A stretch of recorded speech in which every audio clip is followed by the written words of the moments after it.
অবিশ্বাস্য ঘটনা ঘটছে মধ্যপ্রাচ্যের দেশ কুয়েতে।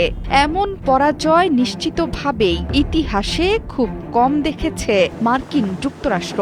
একসাথে বেশ কয়েকটি মার্কিন যুদ্ধ বিমান বিধ্বস্ত হয়েছে কুয়েতের মাটিতে। এই তথ্য নিশ্চিত করেছে কুয়েতের প্রতিরক্ষা মন্ত্রণালয়। সামাজিক যোগাযোগ মাধ্যমে ঘুরছে মার্কিন বিমান বিধ্বস্তের ভিডিও, যা দেখে রীতিমতো চাঞ্চল্য তৈরি হয়েছে।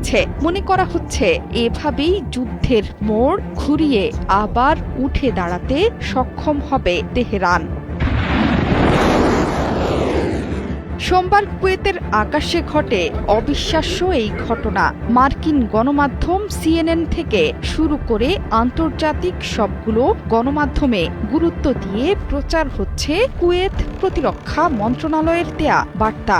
যুদ্ধ বিমানগুলো ধ্বংস হলেও সবগুলো থেকে নিরাপদে বের হতে সক্ষম হয়েছে পাইলটরা। তারা প্যারাশুটে চড়ে নিরাপদে নামতে সক্ষম হয়েছেন।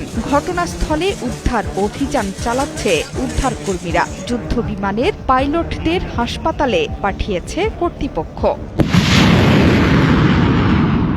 কুয়েতে মার্কিন ঘাঁটির কাছেও একটি যুদ্ধ বিমান বিধ্বস্ত হয়েছে। সিএনএনের ভূ অবস্থান যাচাই করা ভিডিওতে ধরা পড়েছে এই দৃশ্য। সোমবার ওই ভিডিওতে দেখা গেছে একটি যুদ্ধ বিমানে আগুন লেগেছে। সে অবস্থায় নিচে পড়েছে এটি।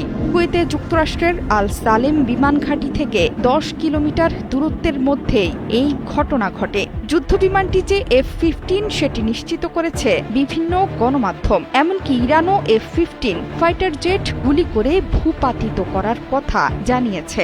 সামাজিক মাধ্যমেও ছড়িয়ে পড়েছে যুদ্ধ বিমান বিধ্বস্তের ভিডিও। ভিডিওতে দেখা গেছে যুদ্ধ বিমানে আগুন ধরে যাওয়ার পর বিমান থেকে পাইলটের নেমে পড়ার দৃশ্য।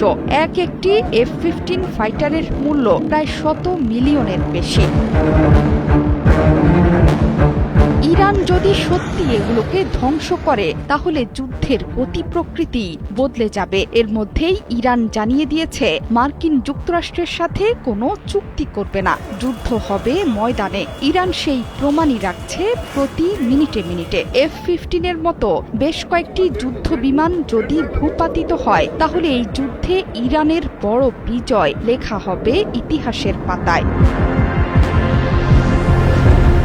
শনিবার মার্কিন যুক্তরাষ্ট্র এবং ইসরায়েলের অতর্কিত হামলার জবাবে পুরো মধ্যপ্রাচ্য জুড়ে পাল্টা আঘাত হানতে শুরু করে ইরান। একের পর এক মিসাইলের বহর উড়ে আসতে থাকে মধ্যপ্রাচ্যের মার্কিন ঘাঁটি লক্ষ্য করে। কুয়েতেও কয়েক দফায় আঘাত হানে তেহরান। দেশটির বিমানবন্দরে ড্রোন হামলা চালিয়েছে IRGC। এছাড়া শনিবারই কুয়েতের আল সালিম বিমান ঘাঁটিতে আঘাত হানে ইরানি মিসাইলের বহর। সেই ঘাঁটিতেও বেশ ক্ষয়ক্ষতির খবর দিয়েছে আন্তর্জাতিক গণমাধ্যমগুলো। জোহরা চৌধুরী সেতু, ৭১।